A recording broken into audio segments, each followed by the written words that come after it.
Bismillahirrahmanirrahim. Assalamualaikum warahmatullahi wabarakatuh. Alhamdulillahirabbil alamin wa bihi nasta'inu ala umuri dunya waddin wassalatu wassalamu ala asrofil anbiya'i wal mursalin sayyidina Muhammadin wa ala alihi wa ashabihi ajma'in. Asyhadu alla ilaha illallah wahdahu la syarikalah wa asyhadu anna Muhammadan abduhu wa rasuluh. Allahumma sholli wa sallim wa barik ala sayyidina Muhammad wa ala ali sayyidina Muhammad amma ba'du. Anak-anakku, santriwan, santriwati yang dirahmati Allah Subhanahu wa taala, alhamdulillah. Puji syukur senantiasa marilah kita panjatkan kehadirat Allah Subhanahu wa taala. Karena dengan segala rahmat dan nikmatnya kita sekalian alhamdulillah masih istiqomah dalam mengerjakan ibadah puasa Ramadan. Mudah-mudahan semua ibadah kita terima oleh Allah Subhanahu wa taala. Allahumma amin. Selawat dan salam mudah-mudahan tetap terlimpah kepada panutan kita Rasulullah Muhammad sallallahu alaihi wasallam. Mudah-mudahan kita nanti mendapatkan syafaat beliau di hari kiamat. Allahumma amin. Baik anak-anakku sekalian, mari kita awali kajian kita pada pagi hari ini, pada sore hari ini dengan bacaan basmalah. Bismillahirrahmanirrahim. Kita akan melanjutkan pembahasan dari kitab Safinatun Najah, yaitu bab tayamum, ya, bab tayamum. Ya, kita sama-sama mengetahui bahwa tayamum itu adalah merupakan syariat dalam agama Islam pengganti wudhu jikalau kita tidak menemukan air sebagai sarana untuk mengerjakan sholat. Ya. Baik, kita akan membacanya. Fadail, ya. Fadail fi asbabi tayamum, ya. Yaitu pasal terkait dengan sebab-sebab tayamum. Jadi seorang itu mengerjakan tayamum itu karena ada sebabnya, ya. Yang dalam kitab ini dikatakan asbabu tayamum salah satun. Jadi sebab-sebab, ya, seseorang itu melakukan tayamum itu ada 3. Jadi kita ini mengerjakan tayamum kalau sebabnya kita menemui 3 sebab ini. Ya. Fa'dul ma' itu artinya maknanya adalah ketiadaan air. Kita tidak menemukan air untuk kita jadikan sebagai wudhu. Nah, mungkin karena faktor kekeringan, kalau di musim kemarau di sebagian daerah di Indonesia itu sangat kesulitan sekali untuk mendapatkan air, ya. Maka pada waktu itu kita diperbolehkan untuk mengerjakan tayamum, gitu. Atau pada saat kita naik pesawat di mana interval waktunya dari kita naik pesawat sampai ke tempat tujuan itu memerlukan durasi mungkin 8 jam, ya. Ya, sehingga mungkin kita melewati masa-masa sholat, ya. Dan di pesawat tidak memungkinkan kita wudhu, ya, maka kita boleh bertayamum saat kita berada di dalam pesawat itu. Nah, contohnya seperti itu. Kemudian yang berikutnya adalah wal marad. Wal marad itu adalah ketika seorang sakit. Apakah karena luka, ya, ataukah karena luka yang kalau luka itu kena air, maka lukanya semakin parah. Nah, atau seseorang yang terkena suatu alergi, ya, mungkin dingin yang kalau kena air bisa menyebabkan terjadinya perubahan secara fisik dalam kulit, ya, dan membahayakan bagi kesehatan seorang, maka pada waktu itu diperbolehkan untuk bertayamum, ya. Bahkan di saat seseorang itu sakit, ya, kemudian dia mimpi basah, ya kan, tidak menemukan air, maka dia juga diperbolehkan untuk mengerjakan tayamum, gitu. Kemudian yang berikutnya adalah wal ihtiyaju ilaihi. Ya. Jadi ada air tetapi diperlukan untuk menghilangkan dahaga manusia atau hewan yang dihargai nyawanya, ya. Jadi wal ihtiyaju ilaihi li atasi hayawan muhtaram ya.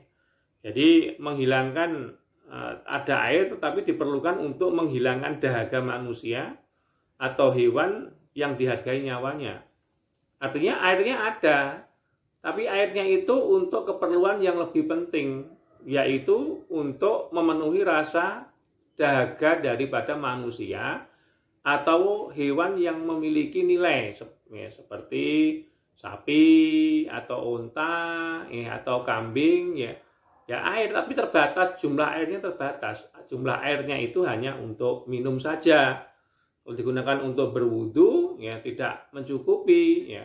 Maka pada waktu itu diperbolehkan orang itu bertayamum demi menjaga kemaslahatan yang lebih besar, yaitu mempertahankan kehidupan atau nyawa dari manusia itu dan hewan yang memiliki nilai tadi. Itulah 3 hal yang menjadikan sebab seseorang itu diperbolehkan untuk mengerjakan tayamum. Ya, saya ulangi lagi, karena ketiadaan air, karena sakit, atau ada air tapi jumlahnya terbatas ya untuk minum saja. Nah, ini 3 hal tadi. Kemudian dikatakan pada kitab ini terkait dengan hewan ya, hewan yang dihargai nyawanya ya. Dalam agama Islam itu diterangkan dalam kitab ini ya, yaitu wa ghairul muhtaram sittah, yang artinya adapun hewan yang tidak dihargai nyawanya ada 6 ya. Adapun hewan yang tidak dihargai nyawanya ada 6 ya. Adapun manusia atau hewan yang tidak dihargai nyawanya ada 6 ya. Apa saja ya? Manusia atau hewan yang tidak dihargai nyawanya itu dalam agama Islam diterangkan. Yang pertama adalah orang yang meninggalkan sholat ya. Orang yang meninggalkan sholat ya. Di sini diterangkan bahwa tarikus sholat, orang yang meninggalkan sholat itu dalam agama Islam tidak termasuk orang yang dihargai nyawanya. Itu pentingnya kita ya untuk senantiasa menjaga sholat kita agar kita ini oleh syariat dilindungi nyawa kita. Nah, bagi orang yang tidak sholat tidak memiliki nilai di hadapan Allah Subhanahu wa Ta'ala. Kemudian manusia atau hewan yang tidak dihargai nyawanya itu yang kedua itu adalah wazanil muhsan, orang yang berzina ya. Orang yang berzina muhsan ya. Zina muhsan itu adalah perzinahan yang terjadi di antara seseorang yang sudah memiliki pasangan ya. Bisa dua-duanya atau salah satu. Ya, maka orang-orang yang jelas-jelas melakukan perbuatan zina ya, karena mereka sudah berumah tangga berzina ya, itu termasuk ghairu muhsan. Orang yang melakukan zina muhsan ini ya, orang yang melakukan zina muhsan ini dalam syariat agama Islam menurut kitab Safinatun Najah ini termasuk manusia yang nyawanya tidak dihargai, karena memang orang yang melakukan zina muhsan ya, orang yang sudah berumah tangga berzina itu memang dalam ajaran agama Islam itu diberikan hukuman berupa rajam, itu dihukumi dilempari batu ya di tengah-tengah kerumunan massa sampai meninggal. Itu sebagai bentuk hukuman sosial agar masyarakat tidak meniru. Itu tindakan preventif melindungi moral masyarakat dari kerusakan. Nah, ini. Kemudian yang berikutnya wal murtad ya. Orang yang murtad dari agama Islam itu juga termasuk orang yang tidak dihargai nyawanya. Karena dalam agama Islam itu orang yang murtad itu dihukumi dengan orang yang ya, seperti orang yang mayit, seperti mayit ya. Orang yang murtad itu seperti orang yang sudah meninggal ya. Bahkan dalam agama Islam orang yang murtad itu layak untuk diperangi ya, sampai mati gitu. Maka dalam agama Islam kita tidak diperkenankan ya untuk keluar dari agama ini, karena ketika kita murtad maka semua amal-amal kebaikan kita akan terhapus dan dosa-dosa yang sudah diampuni oleh Allah akan timbul kembali. Maka bagaimana kita berupaya dalam menjalankan syariat Islam itu untuk istiqomah, ya, berpegang teguh kepada ajaran Islam, jangan sampai sekali-kali kita keluar dari agama Islam. Wala tamutunna illa wa antum muslimun, dan jangan sekali-kali kamu mati kecuali kamu dalam keadaan sebagai orang muslim. Nah ini. Adapun manusia dan hewan yang tidak dihargai nyawanya, yang berikutnya pada kitab ini adalah wal kafirul, ya, harbi, ya. Orang kafir yang memerangi orang muslim. Jadi orang kafir yang memerangi orang muslim itu termasuk di antara orang-orang yang tidak diberikan perlindungan keselamatan nyawanya. Ya, maka dalam agama Islam itu orang Islam boleh memerangi kafir harbi, yaitu kafir yang jelas-jelas mereka berupaya untuk menyerang atau membunuh orang Islam. Ya, maka orang yang seperti ini layak untuk diperangi. Sehingga nyawanya orang kafir harbi itu tidak bernilai di hadapan Allah kecuali mereka bertaubat. Nah ini. Kemudian yang berikutnya adalah wal kalbul akur. Ya. Wal kalbul akur itu maknanya adalah anjing gila yang suka menggigit. Jadi anjing gila yang suka menggigit itu akan menimbulkan suatu penyakit yang menular, ya, dan berbahaya. Maka ketika seseorang menemui anjing sakit, ya, yang gila tadi, anjing gila tadi, maka wajib bagi kita untuk membunuhnya, karena itu akan berdampak pada penyebaran penyakit yang menular kepada manusia. Maka harus berupaya untuk dimusnahkan adanya anjing gila tadi. Kemudian yang berikutnya adalah wal hinzir. Hinzir itu adalah babi. Jadi babi dalam agama Islam itu sesuatu yang dihukumi dengan haram, ya, dari mulai dagingnya, dari mulai darahnya, ya, karena sesuatu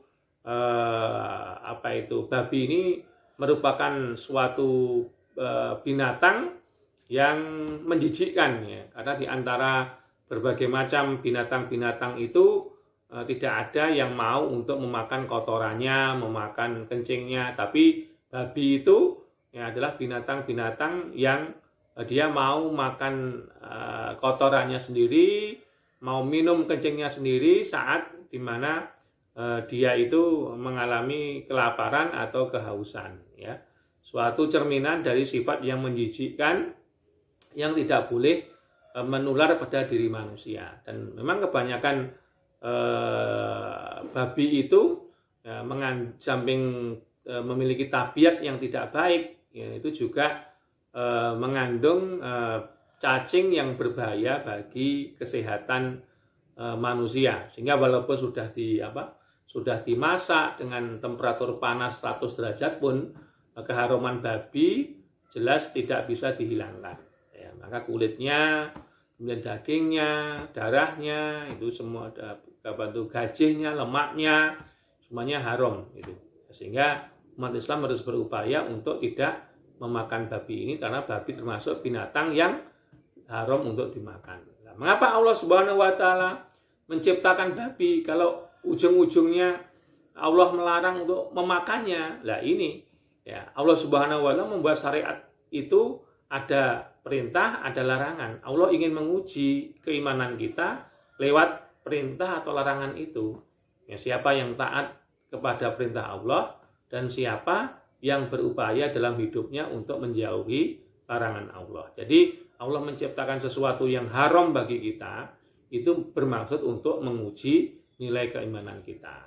Itulah sementara yang bisa kita bahas pada pertemuan kali ini, yaitu terkait dengan sebab-sebab seseorang diperbolehkan untuk mengerjakan tayamum. Yaitu saya ulangi lagi, seseorang mengerjakan tayamum itu dikarenakan ketiadaan air, karena sakit, atau ada air tapi jumlahnya terbatas, hanya mencukupi untuk minum. Nah, demikian anak-anakku yang dirahmati Allah Subhanahu wa taala, yang bisa Ustadz sampaikan mudah-mudahan ada guna dan manfaatnya. Selamat mengerjakan ibadah puasa Ramadan. Mudah-mudahan Allah Subhanahu wa taala senantiasa mengampuni dosa-dosa kita dan menerima semua amal kebaikan kita. Allahumma amin. Wabillahi taufiq wal hidayah. Assalamualaikum warahmatullahi wabarakatuh.